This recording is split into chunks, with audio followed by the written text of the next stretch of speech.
আসসালামু আলাইকুম প্রিয় সম্মানিত বন্ধুরা, উপরের ভিডিওটা দেখেন।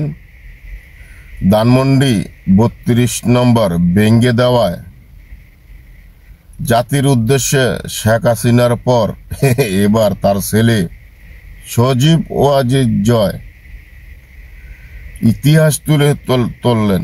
সেখানে বলা হয়েছে, তার কথাগুলো শোনেন, শুনলেই বুঝতে পারবেন আদৌ সে কি ভালো বক্তব্য দিচ্ছে। তার চেয়ে ভালো বক্তব্য আমি দিতে পারি। সে বলতেছে বঙ্গবন্ধু নাকি জাতির পিতা, আর জাতির পিতাকে জাতি এমন হাল করেছে, একবারে বাংলাদেশ থেকে মানচিত্র থেকে জাতির পিতাকে মুছে দিয়েছে। তো কথা বাড়াচ্ছি না, তাহলে চলেন তার ভিডিওটি আমরা দেখি। আমি সজীব ওয়াজিদ জয় বলছি। আপনারা জানেন, আপনারা নিজের চোখে দেখতে পেরেছেন যে জাতির জনক, জাতির পিতা বঙ্গবন্ধুর বাসা, সেই ঐতিহাসিক ৩২ নম্বরকে পুড়িয়ে ফেলা হয়েছে। এই প্রটেস্টার তো বলবো না, এই মব জাতির পিতার বাসাকে পুড়িয়ে ফেলায়। সেই বাসা যেখানে বঙ্গবন্ধুকে হত্যা করা হয়, বঙ্গবন্ধুর আমার পুরা পরিবারকে হত্যা করা হয়, যেই বাসা ৭৫-এর খুনিরাও ধ্বংস করার সাহস পায়নি, যেই বাসা এখন এতদিন ওনার মিউজিয়াম ছিল, সেই বাসাকে তারা পুড়িয়ে ফেলেছে।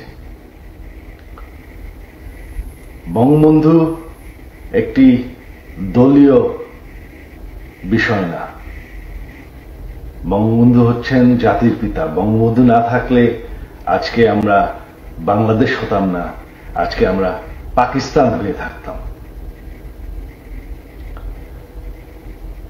আপনারা জানেন, সামনে ১৫ই আগস্ট, সেই কালো রাত, যেই রাত্রে বঙ্গবন্ধু এবং আমার পরিবারকে হত্যা করা হয়।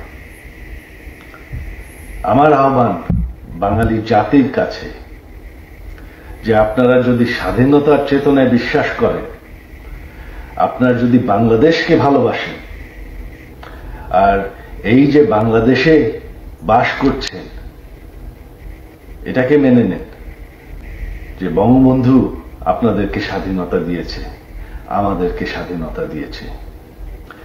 এই ১৫ই আগস্ট আমার আহ্বান আপনাদের প্রতি, শান্তিপূর্ণভাবে ৩২ নম্বরে গিয়ে ফুল দিয়ে আসবেন, দোয়া করবেন বঙ্গবন্ধুর জন্য, স্বাধীনতার চেতনার জন্য এবং আমার পরিবারের জন্য।